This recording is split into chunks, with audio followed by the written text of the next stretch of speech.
just to apply our mentees are in university, high school, and uni students, and our mentors are company workers.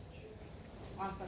And we'll take one more, and then we're going to have another time to learn more, because I'm just nervous that I'm not going to get to everything, but I love people, and I want to meet you all. So. Okay, I'm Yaki Kink. I'm a teacher here at NHS University, and I'm teaching in the bachelor and in the master's program, and I'm involved in alumni recruitment. Excellent, excellent. I've built in more time to talk for you all to meet one another too. Good to see everybody. My name's Julie Gehring. I come from the U.S. in Connecticut. I'm located between Boston, Massachusetts, and New York City, so I have the best of both worlds, I like to say. For some of my friends that have seen me before, I recently transitioned to a new role. So I come from a very strong practitioner base of working with middle school youth, but now I've recently accepted a position in the past 2 years as a pandemic employee at the University of Connecticut, where I work at an Institute of Entrepreneurship and Innovation. I also wear the hat of an instructor, and I also wear the hat of a student. So my boss told me I had to go get my PhD, and I listened to him. And so I'm 1 year in, and literally on the plane here, where I was a little bit nervous if I was passing one class, I found out that I passed. So I'm very happy to be here. So we kind of have that imposter syndrome where maybe I am a researcher, but I have that practitioner heart mindset, always there for the student. And so at the Institute, wait, let me just tell you what I'm going to tell you. That's important too. So we did some introductions. I'm going to tell you about my motto. I'm going to give you a chance. If you think you're having FOMO, who knows what FOMO is? Yeah. And so I've come to many conferences, and sometimes I'm like, oh shoot, like this isn't for me. Like I really want to be at that other one. You're not going to hurt my feelings. I built in time for you to scoot out of here and take a piece of candy. Go ahead. That's fine with me. And then if you're still hanging out, I'm going to tell you why we're doing what we're doing, and really go through tactics and strategies. I actually come from a marketing communication base, so you'll see how involved I believe in social media and the reach, and that's primarily how I've been able to access alumni. So that's my spiel. You'll get a chance to check out if you want to, but I hope you stay with me. So let's talk about challenges first, because I can't say, oh, I have a great program with 188 mentors with lots of hours before talking about challenges. So the first challenge for our program was that we were a brand new institute. Unlike a business school that has been around since, I think we've been around since 1881, this institute was founded in 2018. So there's no formal connection of an alumni, meaning somebody that's graduated, to our institute. So it was big. It was hard to, bring in somebody. Second was our university is very remote. So most of our alumni are in major cities throughout the U.S. They're not coming back to a very rural campus in the middle of nowhere store. Sorry, I know. Hopefully my boss doesn't see that. But he recognized that too. It's very remote. Nobody's coming back to give presentations. So, thinking about that, again, COVID was a thing. And then we had grant milestones to meet. So when I came in, I had a lot of hours and I needed to recruit many people all at once. And then let's be real, let's talk about my personal mindset. So I came from a school of the Big Brothers, Big Sisters module in mentorship, where mentors need to spend 1 hour or 4 hours a month for 12 months to see that great effect size. I was brainwashed into thinking some of those things.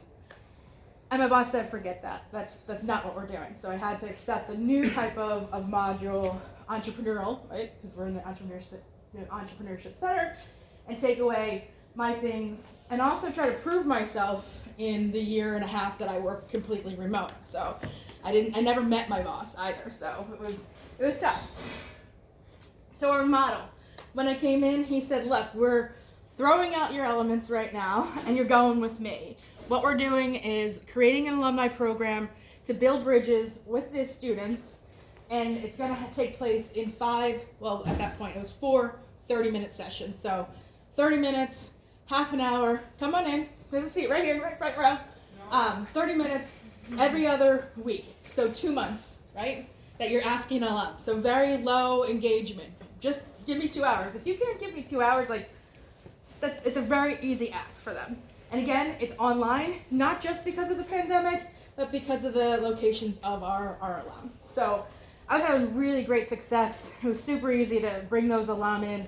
What was very meaningful for me was to find out their stories, look in, see what they were interested in, and really develop a pool of graduates that were, I say, 10 to 15 years out. So get them right why they're just recently graduated, because they have more in common with that young person that's in school than somebody that, you know, has a little bit more gray hair, that is further removed from the universe of our ecosystem. The other requirement of the mentor was that they needed to possess an entrepreneurial mindset. So I wasn't necessarily looking for founders of a company. I was looking for people that were thinking in creative ways.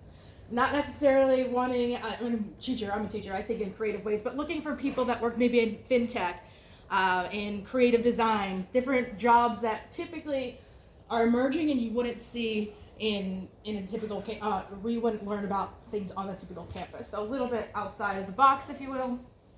And like I said, the format was 4 30-minute sessions. I was able to push through as I built more rapport with my boss to make it 5, because as we know as practitioners, that first session that you meet is just about building the relationship. You and I can't talk about your goals until we meet with one another, right? So that's where I started. And again, I threw in like light touches of elements of effective practice. So I met every mentor online. No one would come into the program unless I met them, because it also let me, like I said, assess what their engagement level was, and also let me know that if there was another program within our Entrepreneurship Institute that they might be able to serve better, I could, what we call is plug and play. I can say, hey, you know what, you'd be a better fit over in this program than you are for mine. And I thought that was really important, especially as mentoring practitioners in campuses that have many mentor programs. Like, you can't hoard or keep all the mentors. Like, you've got to let them free, because it doesn't do any justice for your program or the relationships that you build on campuses with other staff, right? So FOMO check. Feel free to take candy. We're all in? Yes. What does FOMO stand for? What is FOMO? Who knows what it means? Go for it. Fear of missing out. Fear of missing out. So if you're thinking you should be at another session, this is your chance to go, but if not, we're here. All right, cool. I'm happy. All right, so why do you do it? What's the benefits for it? So we thought that, you know, sometimes benefits are that the alumni are already familiar. So the commonality of the institution, it's not something that's outside of the range of what they're doing. It takes less time to onboard. You don't have to describe that the campus was built in 1881. They know where the local canteen is. So they've got that sense of familiarity. You can be more intentional, I believe, if they've had similar professors. I like to match students on quite opposites, though. I was pairing students that were maybe, I had a marketing entrepreneur, and then I had a nursing student. It was really great to combine them because they saw their different mindsets, right? But they also found commonality, and it was a really great way for the students to explore beyond their major. Sure, there's mentoring programs, again, at our university that are with career centers, and we would say, hey, you know, if you just wanted to find an internship in nursing, I think that's the place for you. But if you're here to open up your mind and really want to be paired with somebody that's completely opposite, this is our program for you.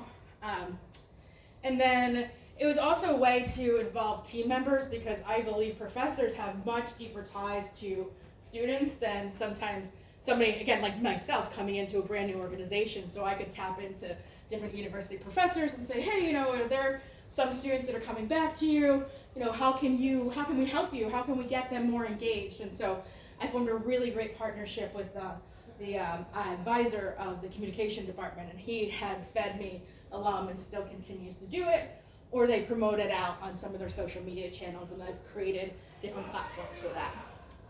Again, they've walked in similar paths. I think it's easier for them to build trust and rapport quicker than knowing somebody from completely outside of their space.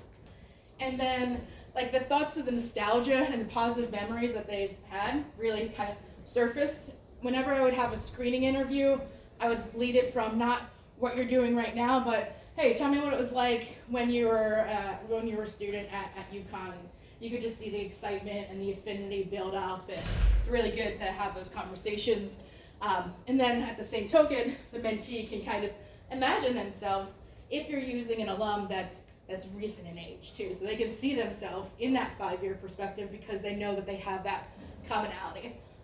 And another benefit is that the alumni, because they've had positive experiences, they want to give back to the ecosystem. So I remember how I said it was really hard. We were a new institute, and how are we going to engage those alum?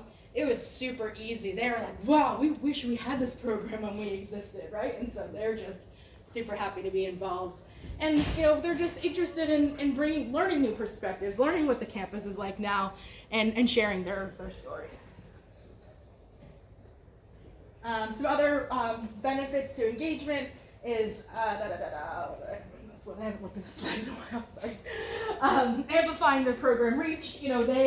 Once they got involved, they wanted to tell everybody that they were involved with it, and I made it real easy. You'll be able to see some of the examples that I put in for them to share with their network. And then we started, because of the pandemic, it was hard, right? But we started building alumni networking events, that telling them that it wasn't just serving. We weren't just responsible or passionate about helping the mentors serve the mentees. We wanted to serve the mentors, the alumni, right? And so because a lot of these individuals are creative, they're freelancing, they're entrepreneurs, they're looking also for their next step in that 10 to 15 year space, we started creating spaces for them. So what that looked like during the pandemic was we just created an open space. We did small Zoom rooms where they can exchange. Again, still helpful because, like I said, our reach is very broad. We've got individuals in Silicon Valley, New York City, Boston. But now, as we are lessening up our restrictions, we did host one of our first alumni events in Boston. And then we are going to a digital currency conference in June, and we're going to meet some of the alumni that are in Austin, Texas. So thinking about ways to engage within the city. So if you're living in maybe Leeuwarden and most of your alum might now be down in Amsterdam, go to them. And that's our approach. We're going to find them and we're going to build those communities. And one thing to keep in mind is that, I think I came from an approach of I need to have 20, 30, 50 people in an event. 7 to 10 is our number right now.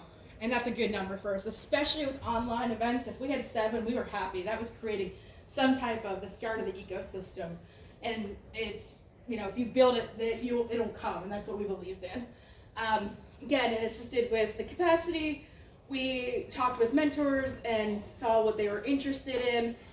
We amplified them. So I think it's more important when I show you some of the things. But for example, one of the mentors came out with a book called Unleashing Your Entrepreneurial Mindset. So we purchased some of her books, we gave them to students, but we also promoted it on our social pages, and we've got a pretty large base to do that with. So it was good. And then philanthropy. So I understand that the US has much different practices than some of our other European countries, but just to give you a snapshot, and something that's really important to us is that our numbers and to show the effect size of this program. So last year, when we didn't really know much, we were starting to build. Across the US, they have a thing called Giving Day. So different public institutions will set up a day of 36 hours that everybody kind of channels around the business department, the journalism department, to raise money for a specific project. So again, brand new, never did it before. We had a lot of people's email addresses, so we emailed them, told them. First year we raised $8,000 and we had 42 donors. And again, I would say most of that was our family and our friends and us just saying, hey, will you help us out here? So we were proud with that. I think our goal was 5 and we raised 8. This past year now we have a deeper ecosystem. We're 2 years old in this program and we raised $25,000. We had 120 participants in that, and what the best part is, I think, is that 35 students participated. So we asked them for $5 because part of the challenge was raising awareness. So by numbers, it wasn't dollars. So felt really good about that because it's really proving that the students were invested in it and they were appreciative. So how do we do it? Wait, discussion break, because I talk a lot. Do you have questions? Tell me. What do you want to achieve, and is there a goal that you want to reach? Yeah, I mean, our goal is, since I'm so new, I know we have a big campus. I think it's maybe 15 to 20,000 undergrads that we serve, not only at the main campus, but we have branches along the eastern seaboard of Connecticut. So I think when I got hired, my boss said he'd like to achieve 10% of the student population is served by a mentor. And I also heard in the past 2 weeks that my department has completely changed. So it might be different when I go back to work, because that was a text message I got. But reaching the students is our number one goal. Yes. And then, like, only the students in America or worldwide? Well, only students that attend University of Connecticut. So I don't, wherever, if you're attending the school, we will serve you. Yes. Anything else? Yeah, I have. Can you elaborate more on the fact that you're matching your mentors and mentees without taking into account their career goals? Sure. Because I think that when we think about matching, we always think about matching them with the most similarities as possible, so we know that we are fostering a positive relationship. Absolutely. So yeah. And I was surprised that you said that no, we're like the opposite. Yeah, it's the intentionality of it. So through the screening process, what we do is we bring, or in the pandemic, we brought students online and took them through like a networking 101 session to make sure they just kind of knew what they were talking about. But think about when you go to a cocktail party or networking event, I'm not necessarily making sure like, oh, you're the nursing person, I want to meet you, and like we're going to find this relationship. So we're trying to simulate different opportunities so they can realize what's outside of their career path, mostly on that first round. So what I didn't tell you is that the benefit of this program is that they can go as many times as possible to it. So when you tell me goals, my goal and dream when I go to bed at night is that if you came in your freshman year, first year, that you take a mentor maybe every semester and you graduate and you have 13 mentors. The goal is to build connections outside. The goal is that we are not a Harvard or a Yale with a deep line of Ivy League roots. We didn't have an alumni program until recently. There was one for the broader university, but it's just getting established. So we want the students to feel connected with as many alum as they want or as they choose. And at the same time, we want the alumni to feel supported in our ecosystem. If they have an internship they want to promote out, that they come to us and they say, hey, Julie, where's your talent? And that we can keep developing that pipeline. And so they can come back as many times as possible as well. And so we are seeing that. Out of 125 students, we've had 36 participate at least twice. My golden child or student, her name is Rashana, and she's participated 6 times the past 2 years. She's probably one of those students that never needed our program, but she's taking full, complete advantage of it by coming back to us. The average right now of that 36 is about 2, but again, we're 2 years old, so that's a good success story for us. I have one quick question. Do the students pay for the mentor? No, absolutely not. And the mentors do not pay to be a part of the program too. It's completely free. It was funded by an entrepreneur, and also right now we had a grant with the state of Connecticut and their Entrepreneurship Center to foster these ecosystems of entrepreneurship. We believe that they start with us. Most times they can't even spell the word entrepreneurship. I can still spell the word entrepreneurship, but it'll kind of create that awareness. And within our umbrella, we have many other things that we're doing. We have pitch nights, we have competitions, we have bigger scholarship programs that are really intentional about with other mentors. So this is the baseline entry point that we believe it's our ticket to get them excited about entrepreneurship. We're pressing that reset button on students' minds that think that they have to come in and they were told that they need to be an accountant and that's all they can be. But no, that's not true. If they have an interest in finance, why don't they explore fintech or, create apps that are rooted in finance? So exploring the broader things of us. Yes? There is a study regarding that, especially for a specific age of group. When you increase their range, they can be more beneficial in their area. They can do great things that you can't imagine. Actually, in my view, you extend their range. Not only theirs, but also yours. Yeah. In both ways. Absolutely. And so when I talked about like another quick story of a student and a mentor, by the second or third round of this mentoring, this mentor was then bringing her boss onto the table or into the video screen, and we see those stories happening, that it's just not the one-to-one relationship, but others are being involved in this student's journey. So it's really exciting. Thanks for pointing that out. I need to get the name of that study. I might need to put it in some real I will research. give you the name of this book. Awesome, thank you. So let me just go on to some of our recruitment strategies. I use LinkedIn like it's my job. It is my job.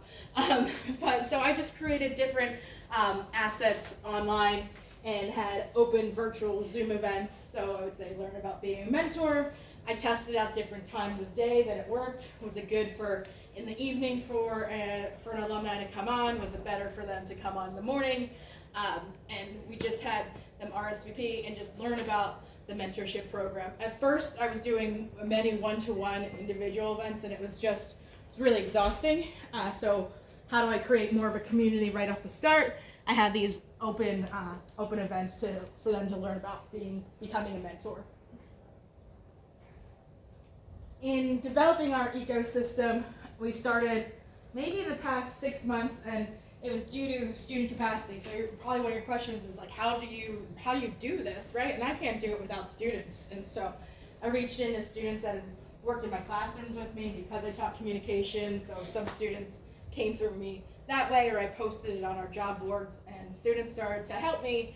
And we started with this Monday mentor memo. We capitalized the end of the week, and we send it out to mentors, and it keeps on evolving. And so because I told you I use LinkedIn so much, in LinkedIn you can see when somebody has a job update, right? And so I continually see them pop up, and then I send it to the student worker, and we talk about new positions that have come up. My goal with the newsletter is for it to get even more interactive, that if somebody, one of our mentors has a job opportunity or an internship, they start sending it to us, and to post that, both for them to tell the mentee, but also developing this ecosystem that the mentors share information with one another, and they might say, hey, we have a job for somebody that's already out of school. And so that's right now our vehicle of primary communication with the mentors. But my goal is to start a portal in which I'm developing a CRM system. I'm using Salesforce, and they have a platform for a portal, and that's my goal over the summer, to get that up and running. I think highlighting and spotlighting the work, again, that the mentors are doing is super important. You know, you create these digital assets, and then they're able to share it out on their screen, or also building trust. So building events. And you know, I used to have so many events in my old program because they were near me. They lived in Boston. We worked in Boston together. But thinking about how do you build capacity, and with a small program of only 5 sessions, I'm asking 2 hours of a mentor's time. I had to be pretty specific on how much time that I wanted to be spending training them. You know, I came from a practitioner's mindset of, you know, they need 6 to 8 hours of training, but you're asking for 6 to 8 hours of training, but you're only asking them to give 2 hours. It's just not equitable, right? And so what did I do to build that in? And build my time in to make this a pretty big program. So to build capacity, I hired 3 mentors at a small stipend, and so it was almost like an honorarium, right? You're not going to make a salary off of it, but if you were an entrepreneur, $5,000 or so is really going to, you know, just be a nice merit for you to work with us 5 or 10 hours a week. So I built that into the program, and then had the mentors giving a 30 to 40 minute presentation on what it's like to be a mentor, and really starting to build that foundation of community too. And so that's been really successful. We do it at different times. Evening time for us is a good 6:15 hour. We also did it at noon on a Friday, which I tested, but it came to be pretty positive. We had a good turnout on that because it's a lighter work day for us in the US, and students or mentors felt like they could come on and give that time. So rather than me speaking about the program, I thought it was important for the mentors to speak about it, and it's been fun, and we've provided a space for networking too. How am I doing on time? What time do I stop? You have 30 minutes. I have 30 minutes. All right, cool. I'm doing good. All right, so another module that we worked on, capitalizing again off of our names, was Werth Coffee Chat. So how do you take an executive like Erica, who is a global product director of energy collaborations at Reebok, who might not have that consistency of meeting with a student 5 times over, 2 months. And also looking at, it was the spring of the pandemic, right? So we were all stuck in our screens in our houses, and students were losing internships, and then my boss is a celebrity on campus, and they wanted screen time with him, right? He's really fun and engaging, and how do we make time for him? So we developed this concept called Werth Coffee Chats, and what it was is we interviewed an alum beforehand, we screened them, right? And we said, we don't want you to bring any slides in, no PowerPoints or nothing. We just want you to come on and have a conversation with us. You're gonna meet with students that are 18 or 19 years old.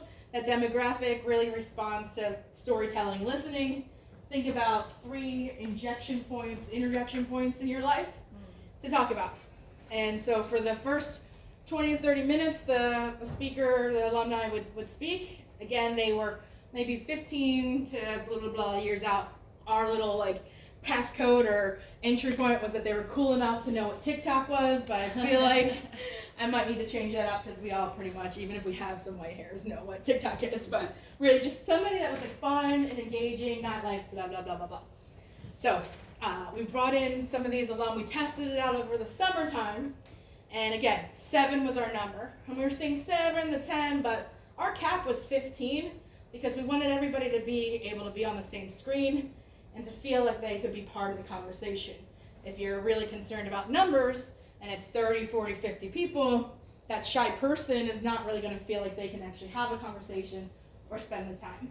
So it was a successful 2 summers ago when we got back on, well, we were still not on campus, we were still virtual one of the semesters. And so we built it in, we did Mondays and Wednesdays, 2 o'clock, kept the time consistent, it's 2 o'clock, Mondays and Wednesdays. Sometimes it was depending on if we had midterms, we learned by failure, right? We learned 1 week was a reading week, and we didn't know as non-academics at that point, we're like, shit, we're not supposed to even have any events, so we had to cancel some stuff, but we learned. We didn't do it the week of midterms either, so, but all in all, we designed I think we've had over 60 alum come through and come on. And again, it's a super easy ask. We're asking for 1 hour at a time, don't really plan anything. It's essentially like a podcast, right? But we don't record it because we want the authenticity to keep up. And so what did some of the stories look like? They got very personal, right? And so one that I'd like to share with you was with a businesswoman who her interview wasn't like what she shared. She talked about being a new mother or becoming a mother. And she talked about a time when she was in a bar at a conference and had to select a different drink that looked like an alcoholic drink, but it wasn't because she didn't want to tell her colleagues that she was going to be pregnant, right? Or that she was with a child. And so you don't get those types of learning experiences in the classroom, right? And that's what we really designed through these chats.